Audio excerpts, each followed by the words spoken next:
Otipat endi bir kunning serig'ini ko'ray deganda, uning opdatsi uningga telefon qilib, uningga oilasining 40 million qaziga bo'g'ilganligini aytdi. Qandoq ota-ona muhaqqi va qilgan ishingning tayini yo'q, balanglarning ishini yaratmaysa, qaziga bo'g'ilib anda telefon qilib deqa. Uning ishi ozdek. Ya nemish qilib beralaydi u hamda? Ya u kunlar teqa o'qishini o'qimamsa deb atatding-ku. Bu chaqda uning kallasiga yana hisobot kelib qoladi. Bundaq satqini tutsam, 40 yilda aran qazini tugtimenga. Dal mushchaqda atrofdagi so'liya xolta uning diqqatini tortib qoladi. To'g'ri, pishirib bo'lib, ovjon qilib talla bozorlarga qo'yib satsam, gençleylarni ilallarni bersam, jiq satqanlarni sayyoga apirib, o'zining pullariga o'yintib kelsam, deykonga mashinalarni ip bersam, mana asoda degan. U darhol mahsulotlarni ilib, talla bozorining bozor bo'limining mas'uli bilan ko'rishdi. Noyta afsus, mahsulotlarning o'ralmasi bek ko'ruskan deb uni rad qilib yutdi. Mushtaq vaqtda qiz do'stim menga amra bo'lmadingiz deb yo'q yerdan ish chiqarib, uning beshini og'irtib atadi. Bir chetda qiz do'sti, bir chetda ota-onasining qarzi, bir chetda sodining ziyoni.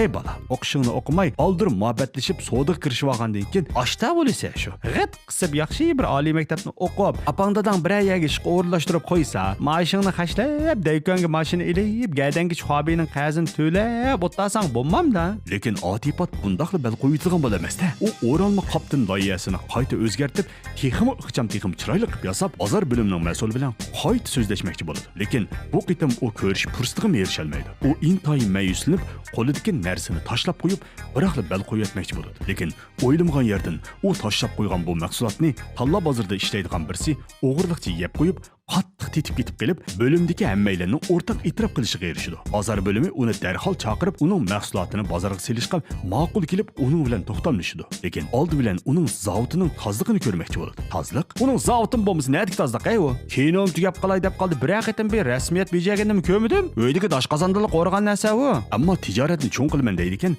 cho'qim hammish o'z yo'li bilan qilish kerak-da. Shuning bilan uning iliq qallasiga yana xiyoldan birisi kelib qoldi. Banka qarz ilib, zavod qurmoqchi bo'ldi. Lekin banka uni rad qilib o'tdi. Chunki u qonunliq bankadan qarz ilish ishiga to'shmagan edi. Voy, sen tega kichik shum degina.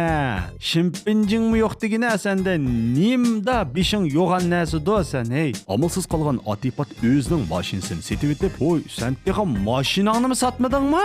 Birinchi bo'lib mashinani setib etmamsa boshda moy pulni topqiningni tizimdan oshirmaydi-ku.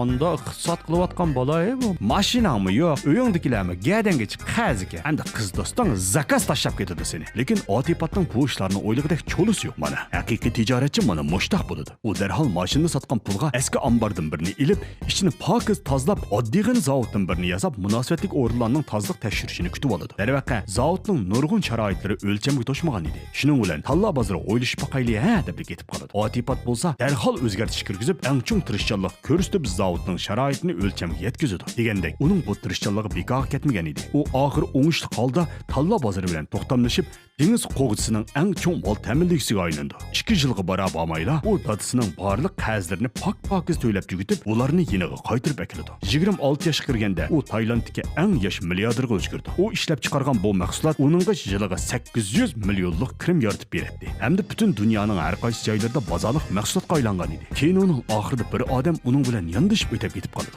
Mana bu dal yuqori kinoda so'zlab o'tgan amaliyotda bor bo'lgan kichik xo'jayin Tailand dengiz qo'g'isi shirkatining bosh direktori, magnat karxonchi, Tailanddagi eng yosh milliarder Otipat Kulangponwach o'zi edi. Kichik xo'jayin degan bu marka dal uning dadisining kichik vaqtida uni masxir qilib qo'yib qo'ygan laqamidan kelgan bo'lib, u yanada burunqidek o'yin o'ynashga qiziqadi. Uning aytishicha, iglik tishlash degan o'yin o'ynashga o'xshash bir o'tkaldan etishga to'g'ri keladi. Cho'qim tiz bukmay o'rganish ichida uzluksiz ilgirlash bilan el qo'yib etmay tirish kerak edi.